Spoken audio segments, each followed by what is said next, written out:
Bismillahirrahmanirrahim. Assalamualaikum Ustaz. Waalaikumsalam warahmatullahi wabarakatuh. Ustaz, sebelumnya saya minta tolong penjelasan tentang menikah dengan sepupu. Apa di dalam Islam diperbolehkan? Kalau memang dibolehkan, saya mohon penjelasannya Ustaz. Karena saya ada berhubungan dengan sepupu. Ya, kebetulan ayah saya dengan ayahnya adik kakak. Ayah saya yang paling tua. Dan kami berdua ingin menikah tapi terhalang restu orang tua. Karena kata mereka menikahi sepupu itu tidak boleh karena masih satu bapak. Kami sudah memberikan penjelasan kepada orang tua tapi orang tua masih kekeh dengan pendapatnya. Kami hanya ingin halal agar kami terhindar dari maksiat. Kami mohon kepada Ustadz untuk memberikan penjelasan tentang hukum menikahi sepupu. Dan kalau boleh kami minta tolong divideokan ya Ustadz, agar orang tua kami bisa memahaminya dan memberikan restu kepada kami. Sebelumnya terima kasih banyak ya Ustaz. Syukran, jazakallah. Anda memindahkan beban hidup Anda kepada saya. Tidak apa-apa, ini biasa ini. Ya, mau dijawab? Yuk kita pakai Quran aja dulu jawabnya. Buka Quran surah ke 33 Al-Ahzab ayat 50. Quran surah 33 ayat 50. Ada? Kita langsung aja ya supaya nggak terlalu panjang. Hukum pernikahan dengan sepupu. Ada sepupu, ada keponakan, beda ya. Baik. Ini kan kasusnya begini. Ada adik kakak, ya. Kemudian masing-masing punya anak, kan? Anaknya ini saling punya rasa. Ya, saling mencintai. Baik ya, masih ingat yang pernah saya sampaikan? Bukan 2 tahun lalu, kemarin malam Jumat. Ya, baik ya. Dan rasa ini ingin disalurkan dalam bentuk yang halal untuk pernikahan. Menikahi yang yang dicintai, menikahi yang dicintai itu harapan. Tapi mencintai yang dinikahi itu kewajiban. Jelas? Baik ya. Nah sekarang ada harapan enggak untuk menikahi yang dicintai itu? Dia punya rasa cinta antara sepupu ini, ya anak dengan anak, maka boleh enggak hukum nikahnya? Yuk kita lihat di Quran ya, surah ke-33 ayat 50. Ada ayatnya dibaca. A'udzubillahi minasyaitonirrajim. Bismillahirrahmanirrahim. Ya ayyuhan nabiyyu inna ahlalna laka baik azwajaka allati ataita ujurahunna wa ma malakat baik yaminuk mimma afa Allahu alaih. Setelah itu wa banati ammika wa banati ammatika wa banati khalika wa banati khalatika. Terus ya, sampai situ dulu karena sesuai pertanyaan. Baik kan? Wa mar'atan mu'minatan in wahabat nafsaha lin nabi ya. Nah, itu nanti diteruskan ayatnya kemudian. Yuk kita lihat. Wahai Nabi sallallahu alaihi wasallam, dengan keagunganku kata Allah, dihalalkan bagimu untuk menikahi perempuan-perempuan yang kualifikasinya dibenarkan secara agama. Terus ya, sepanjang engkau siapkan pula ya mahar yang engkau siapkan, kemudian juga dibolehkan dengan kualifikasi-kualifikasi tertentu. Jadi dalam pernikahan itu ada yang tidak diperkenankan menikah, ada yang dibolehkan menikah. Nanti yang tidak diperkenankan diantaranya di ayat ke-23 surah keempat itu, surah An-Nisa ayat 23. Ayo yang jomblo fisabilillah tuh dituliskan dulu itu ya. Ada berapa kualifikasi itu, nanti kalau cari-cari jodoh jangan memaksa pada yang itu ya, itu yang tidak boleh. Hurrimat alaikum ummahatukum, ibumu nggak boleh ya kan. Kemudian juga saudarimu nggak boleh ya kan. Nanti ada kualifikasinya sampai dengan yang ke bawahnya ya, atau kurang lebih ada 11 yang disebutkan di situ. Itu yang tidak diperkenankan. Nanti ayat 12-nya sebagai tambahan.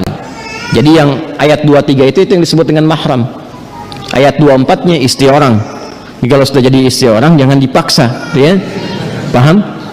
Baik, termasuk nanti ada hadis sahih di Al-Bukhari dan Muslim, hati-hati bergaul juga dengan ipar. Ya, karena itu bisa menanamkan panah-panah setan ya menghadirkan dalam jiwa itu benih-benih seperti rasa suka. Itu hati-hati, bisa jadi pengantarnya curhat. Ya, lama-lama hilang gitu. Nah, itu yang dipersoalan. Ya, saya tidak ingin lompat terlalu jauh, kita kembalikan. Nah, itu yang dilarang, yang tidak diperkenankan. Yang boleh siapa saja dari jalur kekerabatan. Ya, di An-Nisa ayat 23, ibu nggak boleh, bibi nggak boleh, gitu kan? Bibi, kemudian baik itu dari pihak ibu ataupun dari pihak ayah. Ya, kemudian saudari nggak boleh, sepersusuan nggak boleh, gitu kan? Menantu nggak boleh, ya. Kemudian nanti ada anak-anak bawaan juga dari istri yang dinikahi, itu nggak boleh. Menyatukan, ya, adik kakak itu nggak boleh. Baik, istri orang itu nggak boleh. Di luar itu yang boleh apa? Ya, di luar itu yang boleh apa? Teruskan. Satu, kalau dari jalur kekerabatan yang paling dekat, anak paman. Baik ya? Obanati ammika. Anak paman berarti sepupu kan? Ya kan? Baik. Ini saya sebut kakek sajalah. Ya. Kakek punya anak kan? Ya. Ini A, ini B. Ini anaknya laki-laki, ini laki-laki juga. Oke? Sudah. Ini ayah lah ya, untuk memudahkan. Ini bapak.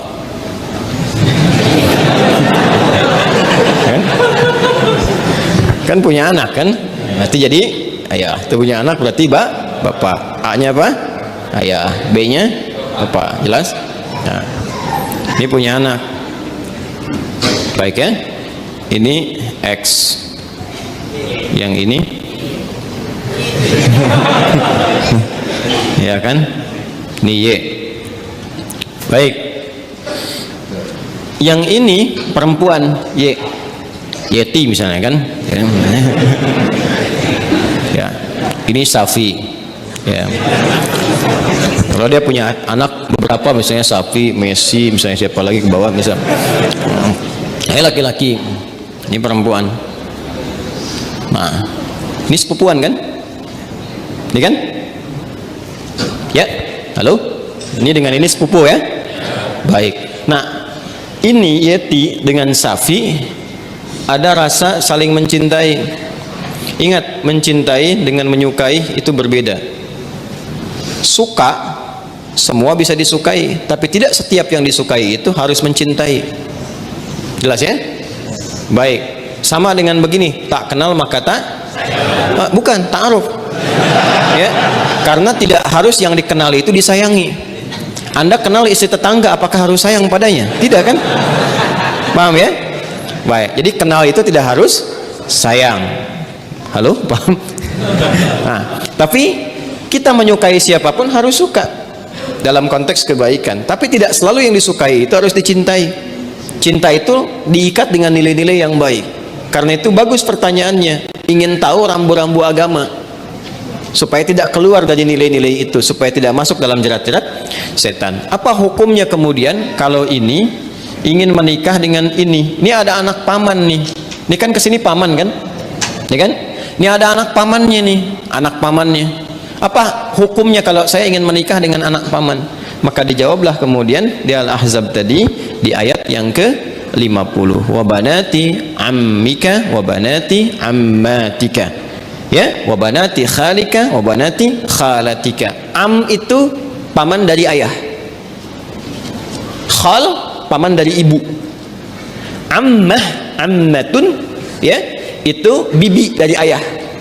Jadi ayah misalnya punya saudari perempuan, bibi kan? Ya, baik. Ibu kan punya juga ya, saudari ya. Nah, dari ibu itu disebut dengan khalun dan khalatun, dari ayah disebut ammun dan ammatun. Jelas?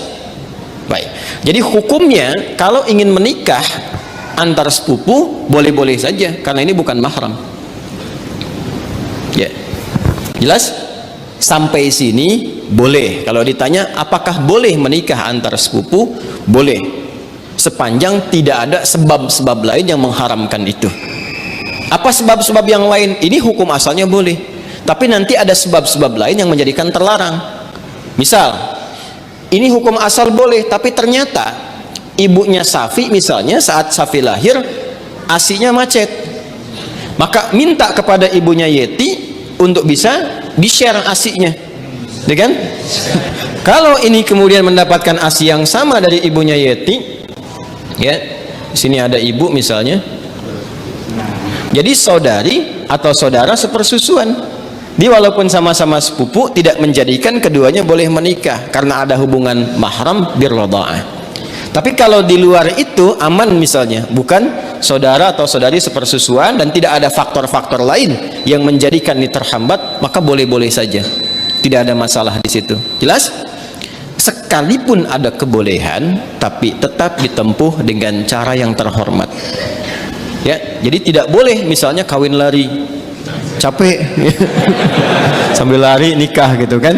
Tidak, jangan. Tetap sekarang cari cara untuk memahamkan dengan cara yang baik dan bermohon kepada Allah. Kalau memang diniatkan ibadah, niat ibadah dengan cara yang benar, dengan cara yang baik, sifatnya nanti akan dibimbing oleh Allah dengan cara yang baik. Ada doanya untuk melembutkan hati orang tua misalnya, ditampakkan nilai-nilai kebaikan. Jadi kalau ada penolakan dengan karakter, dibalas dulu dengan akhlak.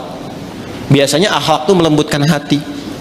Ya, Anda misalnya datang kepada ibu, ibu nolak, nggak usah yang itulah, cari yang lain misalnya kan, dan Anda merasa itu baik buat Anda misalnya, taat dulu aja pada ibu, jangan dibantah dulu, nggak usah pakai tapi walaupun meskipun, udah ya, taati saja dulu. Begitu Anda taati baik, lalu tampakkan nilai-nilai kebaikan, doa sampai lembut hatinya.